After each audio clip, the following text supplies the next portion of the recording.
Hello Year 9 and welcome to the last drama lesson of this year. Lesson outcomes. What?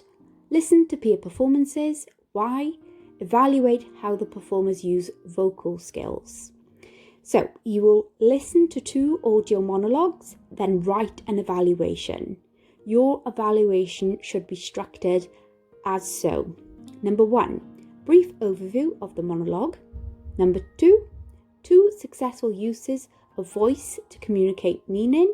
Here you will use point, evidence and explanation. And the 3rd paragraph should consist of 1 area for development, again using point, evidence and explanation.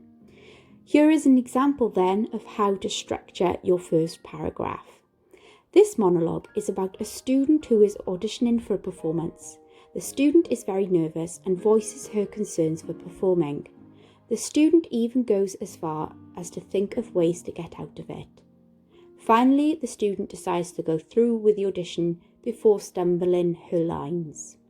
So a quick overview, just summarising what the monologue is about. Paragraph 2, effective use of voice.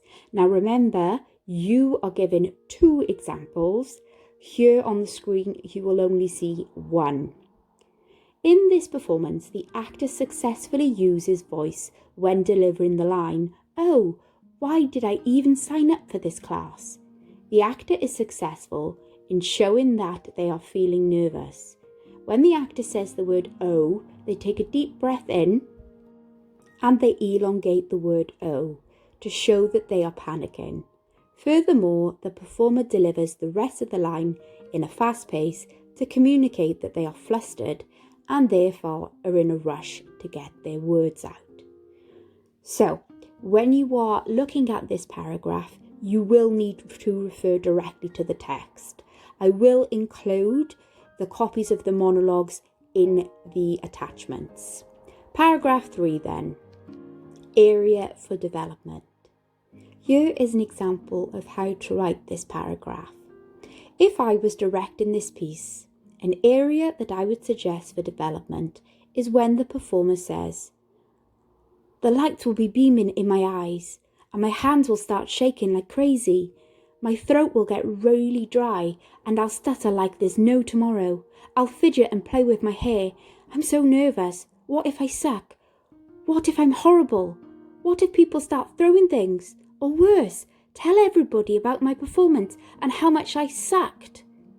They should pause in between each new scenario of what could go wrong in their performance.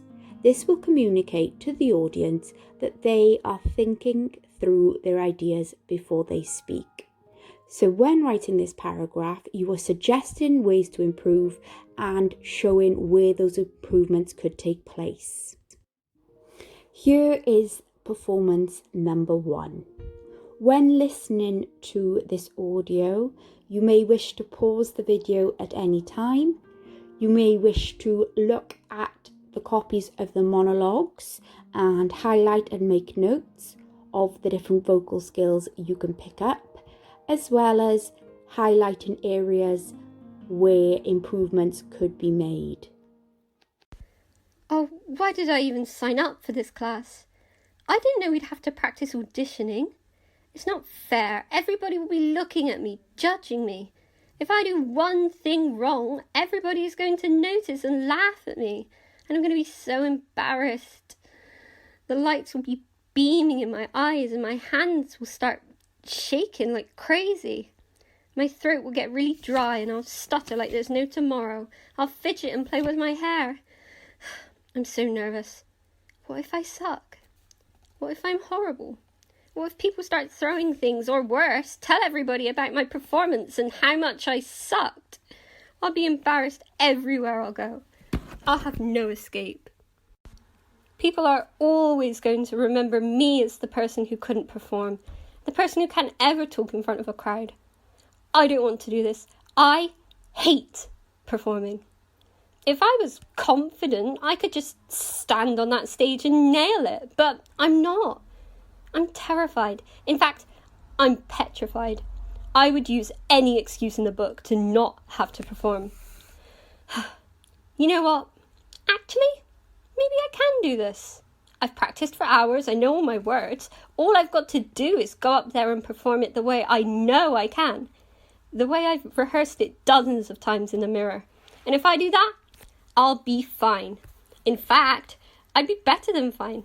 I'll be amazing. I just have to stay calm and relaxed. And the point is just to have fun, right? I don't have to be the best. I just need to do the best I can.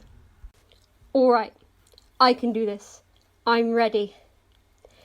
Hey, I can do this. And that's the end of the first monologue. Thank you very much to student number 1. And now here is the second monologue. Remember, you may wish to pause this video at any time and refer to your copies of the monologue to make notes as you're listening. I wish I was scared of the dark. I mean, most people are, but I always find comfort sitting in it. Get home, shower, lay in bed, don't turn the lights on. My daily routine: sit in the dark and listen to music. A vampire, that's what my mum calls me. It's not that I don't like the light, you just think differently in the dark. You find comfort in it, like a big black blanket wrapped around you. You just let go, not knowing what could happen. Your mind travels to so many places and everything's fine, until you realize you're alone. The feeling of loneliness hits you. You have no one to talk to. Everyone's asleep.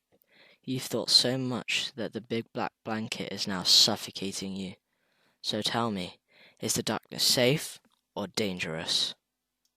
And that's the end of the second and final performance. Thank you very much to student number 2. So what I would like you to do now is go back through, complete your evaluations and upload your work to Show My Homework. You will also find on Show My Homework that there is a short quiz which I would like you to complete by the end of today's lesson. As always, if you have any questions about the work, please do get in touch. Have a wonderful summer holiday, and I will look forward to seeing you in person in September. Goodbye, everyone.